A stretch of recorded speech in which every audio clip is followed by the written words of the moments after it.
Hi friends, அஸ்ஸலாமு அலைக்கும். Welcome to residence study world. நான் வச்சுக்கும் சாப்பிட மாட்டேன், டீப் ஃப்ரை சாப்பிட மாட்டேன் அப்படின்னு சொல்கிற உங்கள் ஃப்ரெண்ட்ஸ்க்கு இந்த லட்டு செஞ்சு கொடுங்க. அதுக்கு ஒரு பவுலில் ஒரு கப் கடலை மாவு எடுத்துக்கிறேன். அதை நல்லா அப்படியே சளிச்சு சேர்த்துக்கிறேன்.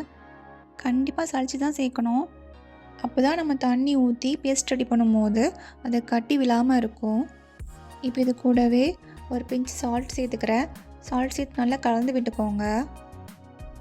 நல்லா கலந்ததுக்கப்புறம் நம்ம ஒரு கப் கடலை மாவு எடுத்தோம்ல, இப்போ அதில் அரை கப்பு தண்ணி எடுக்கணும்.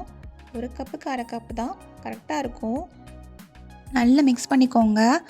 இந்த மாதிரி பண்ண பேஸ்ட் கன்சிஸ்டன்சிக்கு வரணும்.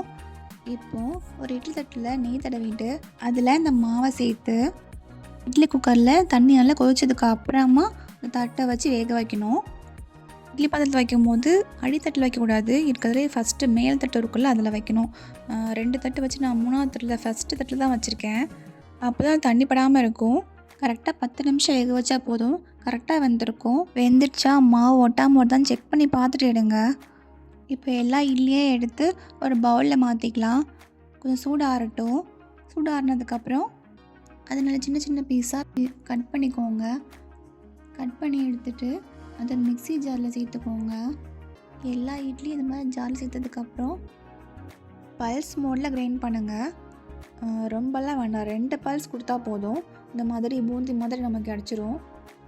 இன்னும் கொஞ்சம் பல்ஸ் கொடுத்துட்டிங்கன்னா மாவாயிடும். அப்புறமா கொழுக்கட்டை தான் சாப்பிட்ணும். இப்படி கொஞ்சம் உதிரியாக பூந்தி மாதிரி நமக்கு தெரியும் பார்க்குறதுக்கு. அந்த ஸ்டேஜ்லேயே ஸ்டாப் பண்ணுங்க. 2 பல்ஸ் போதும். இந்த மாதிரி இருக்கும். இப்போ ஒரு பேனில் ஒரு 4 டீஸ்பூன் நெய் சேர்த்துக்கிறேன். உங்களுக்கு நெய் வாசம் ரொம்ப பிடிக்கும் அப்படின்னா இன்னும் கொஞ்சம் கூட சேர்த்துக்கலாம். ஒரு 1/4 கப் கூட சேர்த்துக்கலாம். இதில் நம்ம ரெடி பண்ணி வச்சு பூந்திகளை ஆட் பண்ணி ஒரு 5 நிமிஷம் நல்லா வதக்கிக்கோங்க. அதாவது எக்ஸ்ட்ரா மாய்ஸ்சராக இருந்தால் கூட அப்சர்வ் ஆகிடும். நமக்கு அந்த நெய் வாசம் நல்லா அந்த பூந்தியில் வந்துடும். நமக்கு அந்த டீப் ஃப்ரை பண்ண அந்த ஃப்ளேவர் இதில் கிடைக்கும். ஓகே, இப்போ அடுப்பை ஆஃப் பண்ணிவிட்டு உரமாக எடுத்து வச்சுக்கலாம். இப்போ அதே பேனில் 3/4 கப் ப்ரௌன் சுகர் எடுத்திருக்கேன். நீங்கள் ஒயிட் சுகர்னாலும் எடுத்துக்கலாம். இந்த ஹெல்த்தியாக இருக்கணுங்கிறதுக்காக ப்ரௌன் சுகர் ஆட் பண்ணியிருக்கேன். இப்போ அதில் 1/2 கப் வாட்டர் ஆட் பண்ணிக்கோங்க. 3/4 கப்புக்கு அரை கப் தண்ணி கரெக்டாக இருக்கும். அதில் நான் கலருக்காக கொஞ்சம் கலர் பொடி சேர்த்துருக்கேன். நீங்கள் இது உங்களுக்கு பிடிக்கல வேணாம்னா ஸ்கிப் பண்ணிக்கோங்க. ஓகே, இப்போ அது நல்லா கொதிக்கட்டும். நம்ம இன்னொரு பேனில் ஒரு ஸ்பூன் நெய் விட்டுட்டு அதில் கொஞ்சம் முந்திரியை வறுத்துக்கலாம். நான் ஒரு கைப்பிடி நிறைய முந்திரி சேர்த்துருக்கேன். உங்கள் தேவைக்கு தவிர நீங்கள் முந்திரி சேர்த்துக்கோங்க. அது கொஞ்சம் வறுப்பட்ட உடனே அது கூட ஒரு ஸ்பூன் வெள்ளரி விதையும் சேர்த்துக்கிறேன்.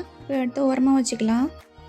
இப்போது இந்த சுகர் சிரப் கொஞ்சம் பிசுன்னு ஆனதுக்கப்புறம் இந்த ஸ்டேஜில் ஒரு ஸ்பூன் ஏலக்காய்த்தூள் சேர்த்துக்கிறேன். சேர்த்துட்டு நல்லா கிண்டி விட்டுக்கோங்க.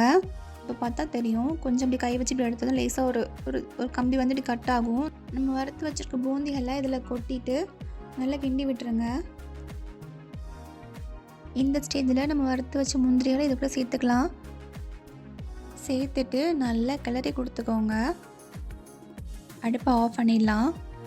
பூந்திகளை சேர்த்து இந்த ப்ராசஸ் ஃபுல்லாக முடிகிற வரைக்குமே சிம்மில் தான் இருக்கணும். அடுப்பு தீ கூட வைக்கக்கூடாது. லைட்டாக கை பொறுக்கிற சூடு இருக்கும் போதே இப்படி லட்டுகளை பிடிக்க ஆரம்பிச்சிடலாம். உள்ளங்கையில் லைட்டாக நெய் தடவிட்டு லட்டு பிடிங்க. இன்னும் கொஞ்சம் நல்ல மணமாகவே இருக்கும். ஒவ்வொரு லட்டாக பிடிச்சி வச்சுக்கலாம். அவ்வளோதாங்க, நம்மளோட 0 ஆயில் லட்டு ரெடி ஆகிடுச்சு. ரொம்ப டேஸ்ட்டாக இருக்கும். நீங்கள் ஆயில் டீப் ஃப்ரை பண்ணுறதை விட இது செம்ம டேஸ்ட்டாக இருக்கும். எவ்வளோ நாளும் சாப்பிட்லாம். நெஞ்சு கரிப்பு எதுவுமே வராது. அந்த லட்டு நம்ம சாப்பிட்டோம்னா 1 2 சாப்பிட்ட உடனே ஒரு மாதிரி நெஞ்சு கரிப்பெல்லாம் வந்துடும். பட் இந்த லட்டு எத்தனை நாளும் சாப்பிட்லாம், எதுவுமே ஆகாது. செய்கிறது கூட ரொம்ப ஈஸி தான்.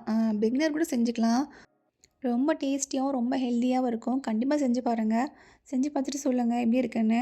வீடியோ பிடிச்சிருந்தா சப்ஸ்கிரைப் பண்ணிக்கோங்க. இன்னொரு வீடியோவில் பார்க்கலாம். டாடா.